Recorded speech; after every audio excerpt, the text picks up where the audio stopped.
I remember before when I used to live in Japan, about the age when I was 25.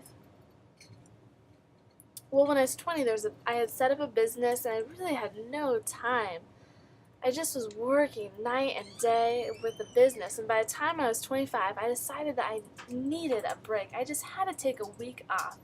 So I decided to close down the shop, and I flew over, and I saw some friends could come with me, and there was a couple who wanted to come with me and my wife, and so we all went over to Hawaii. So we flew over.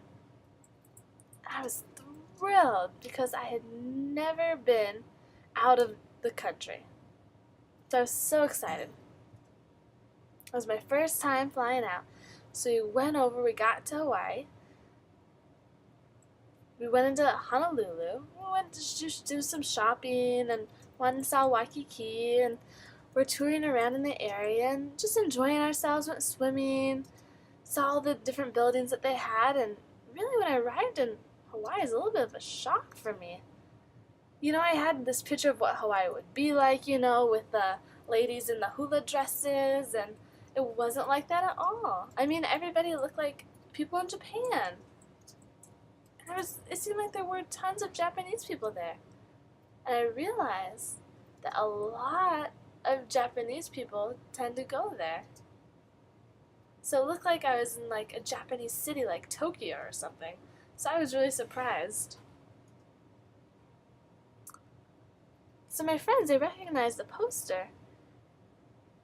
And that was for like a tour guide office. And so we went in and, had different advertisements for some different flights. And, I was looking at the poster, and my friends and I were looking at it. And,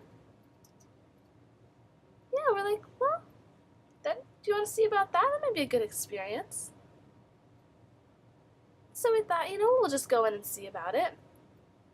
So I went into the office and I asked them if they actually do have that. And they said, yeah, they will have those guides starting, and they don't have one at the moment, but they're going to be starting that soon. And then somebody came up to me who was deaf, and he was like, can I help you? And we explained that, we saw that advertisement for the flight, and that we were interested in going on that. But however, he didn't really understand this because the Japanese signs were different. Because the signs for who over there means oh, so the signs were different, and so we had a little bit of miscommunication there.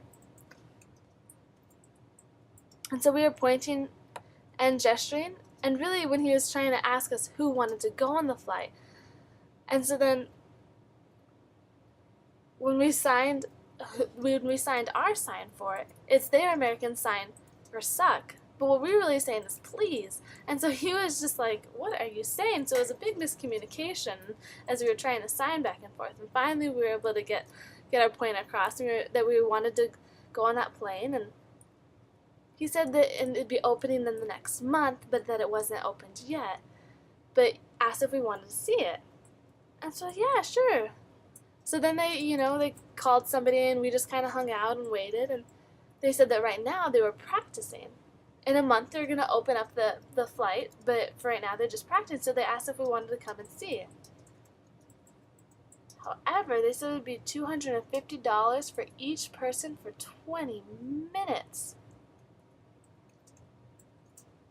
And so I thought, there'd be a discount because it's just their testing. I mean, it was a month before they actually, were going to have the flight. And so he said that they would be able to give us a discount. So we were so excited. But my wife and his girlfriend were like, no, we don't want to do it.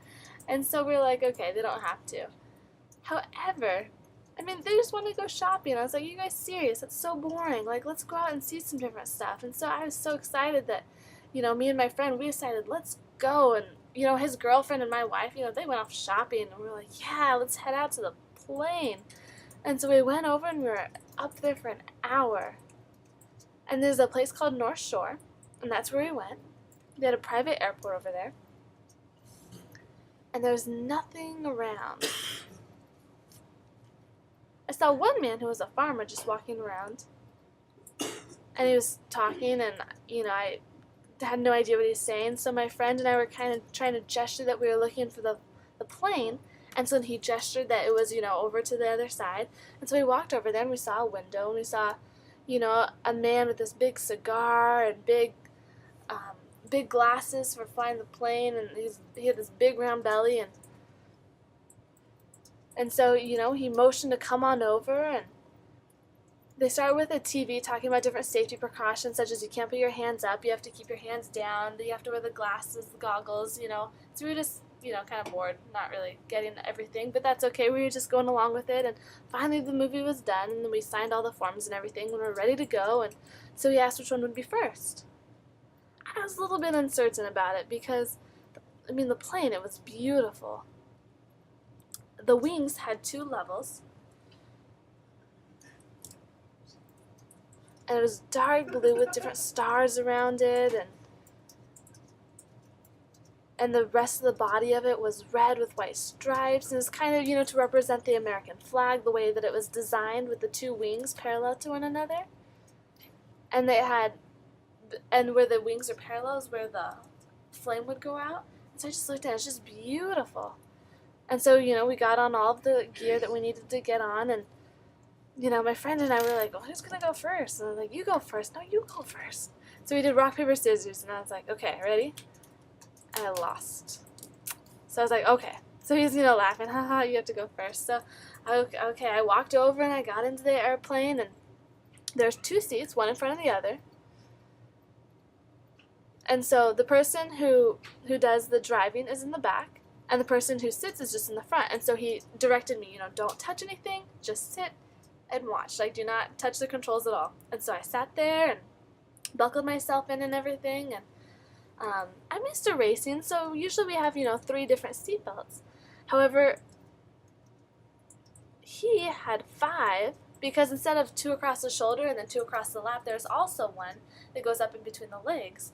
And so then the man, you know, who I talked about earlier, who had the cigar in hand and everything, he was the one who, you know, was really, really insistent that the seatbelt was on uber tight, and he just pulled it up so tight. I was like, easy there. It was really, really tight on me. So I felt like I was locked in. But he said we're all ready to go. They walked in, climbed in behind, and the engine started, and we were off. Before we actually flew out, as we were on the runway, he gave me a little pat on the shoulder to make sure I was ready to go, and I waved that I was ready, and